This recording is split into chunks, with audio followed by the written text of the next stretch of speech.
Assalamualaikum warahmatullahi wabarakatuh. Alhamdulillahirabbil alamin. Assalatu wassalamu ala asrofil anbiya'i wal mursalin wa ala alihi wa sahbihi ajmain. Amma ba'du. Anak-anakku yang solih dan solihah, yang cantik dan ganteng, kaifa halukum?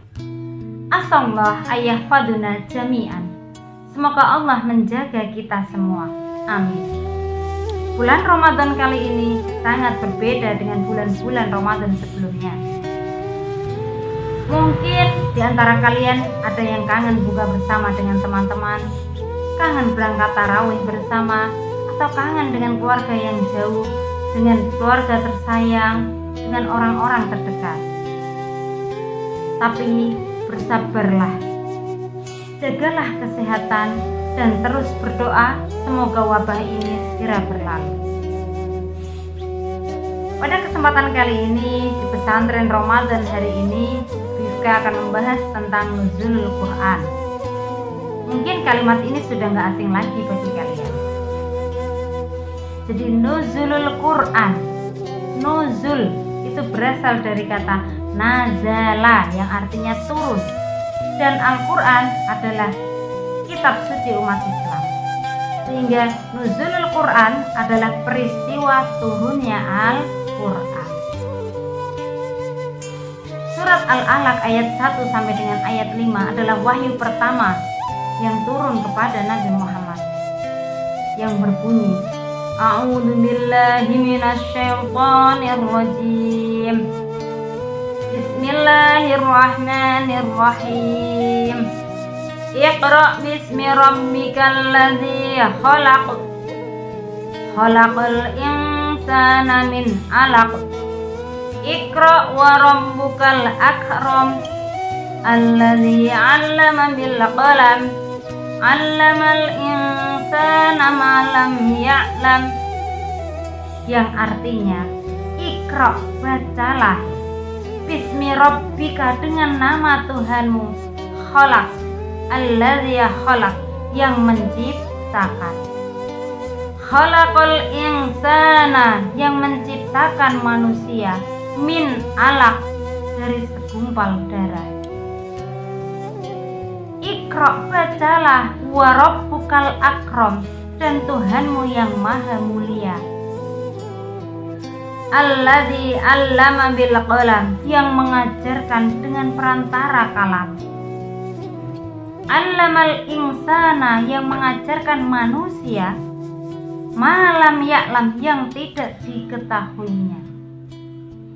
Nah, jadi ayat Al-Quran surat Al-Alaq ayat 1 sampai 5 ini merupakan wahyu pertama yang diterima oleh Nabi Muhammad SAW di Gua Hira secara tiba-tiba melalui perantara malaikat Jibril. Lalu bagaimana penurunan Al-Quran ini sebenarnya? Jadi ada dua metode diturunkannya Al-Quran. Yang pertama, jumlatan wahidah, secara menyeluruh. Dan yang kedua, munajjaman, yaitu berangsur-angsur. Jadi Al-Quran diturunkan dari Lauhul Mahfuz ke Baitul Izzah, yaitu fi sama'id dunya, di langit dunia, kepada Nabi Muhammad SAW secara menyeluruh. Kemudian diturunkan berangsur-angsur melalui peristiwa-peristiwa yang dihadapi oleh Rasulullah selama kurang lebih 23 tahun. 13 tahun di Mekah dan 10 tahun di Madinah. Adapun mengenai waktu dan tanggal tepatnya peristiwa tersebut, terjadi khilaf atau perbedaan di antara para ulama. Sebagian mengatakan peristiwa tersebut terjadi pada bulan Rajab, pada bulan Rabiul Awal, dan bulan Ramadan. Namun hujah yang ketiga, yaitu pada bulan Ramadan, itu yang paling kuat dibenarkan. Sebagaimana Allah berfirman, A'udzu billahi minasyaitonir rajim. Bismillahirrahmanirrahim. Syahrul Ramadan alladzi unzila fihi al-Qur'an Syahrul Ramadan, bulan Ramadan, unzila fihi, diturunkan di dalamnya Al-Quran. Surat Al-Baqarah ayat 185. Dan ayat yang lain, inna anzalnahu fi lailatul qadar, sesungguhnya kami menurunkannya di malam Lailatul Qadar, yaitu di malam kemuliaan. Surat Al-Qadar ayat 1.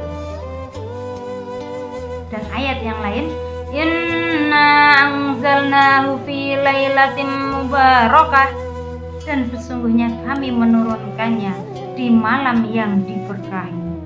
Surat Ad-Dukhan ayat 3. Ketiga ayat Quran tersebut menjelaskan turunnya Al-Quran, yaitu di bulan Ramadan, di malam Lailatul Qadar, malam yang diberkahi. Malam Lailatul Qadar, malam yang lebih baik daripada 1000 bulan. Khairum min alfi syahrin.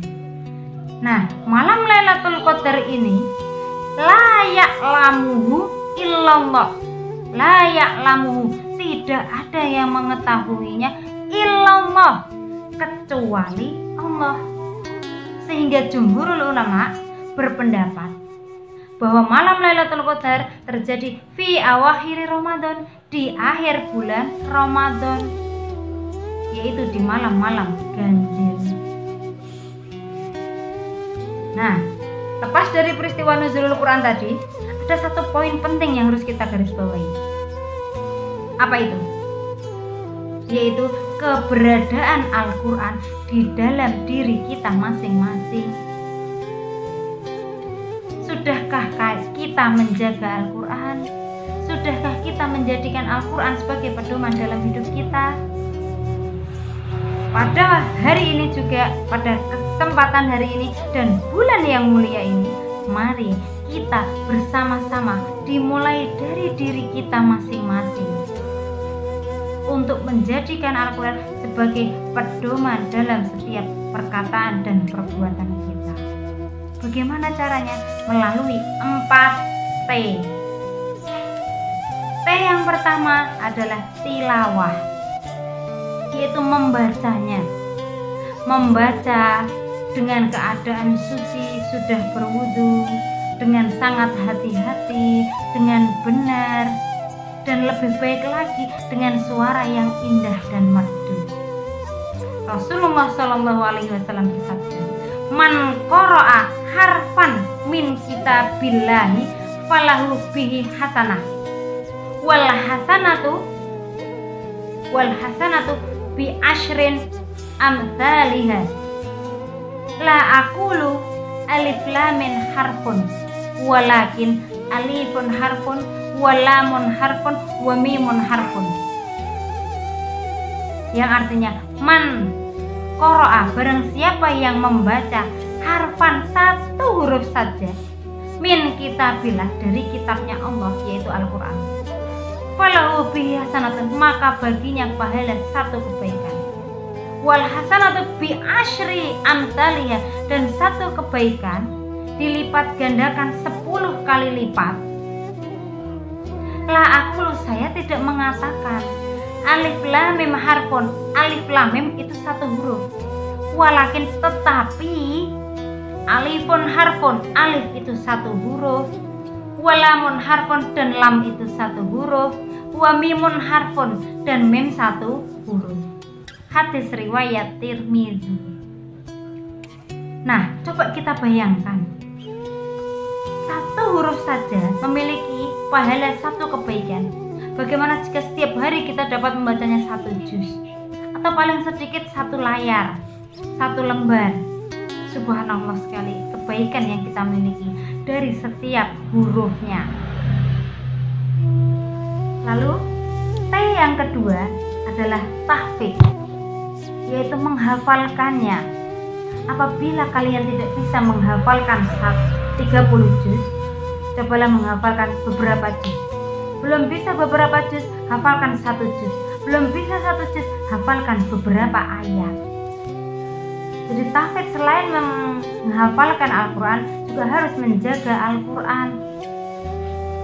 Rasulullah SAW bersabda, Innalladzi laisa fi jawfihi syai'un minal qur'ani kal baitil harbi. Innalladzi, sesungguhnya orang-orang yang laisa fi jawfihi, tidak ada di rongganya, syai'un minal qur'an, sedikit pun dari Al-Qur'an, kal baitil harbi, seperti rumah yang runtuh, seperti rumah yang roboh. Hadis riwayat Tirmidzi. Maka dari itu, mari kita menghafalkannya sedikit demi sedikit dan menjaga Al-Quran. Yang ketiga adalah taklim, yaitu mempelajarinya, mengkaji, memahami makna-makna dan ajaran-ajaran yang ada di dalam Al-Quran. Khairukum man ta'allama al-Quran wa 'allamahu.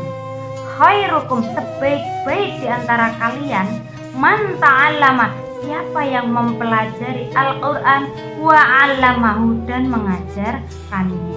Hadis riwayat Bukhari. Jadi belajar Al-Quran, memahami Al-Quran itu akan lebih baik jika kita mengajarkannya kepada orang lain. Jadi kebaikan-kebaikan yang kalian ketahui dari Al-Quran, dari yang kalian baca, boleh kalian tularkan kepada teman-teman kalian. Dan yang terakhir adalah takmil, yaitu bagaimana kita mengamalkan Al-Quran dalam kehidupan kita sehari-hari. Dalam perkataan dan perbuatan kita usahakan yang sesuai dengan ajaran dan pedoman yang ada di dalam Al-Quran. Wallahu a'lam bishawab. Sekian materi dari kita, dan di akhir video ini Bifka punya 5 pertanyaan untuk kalian kerjakan.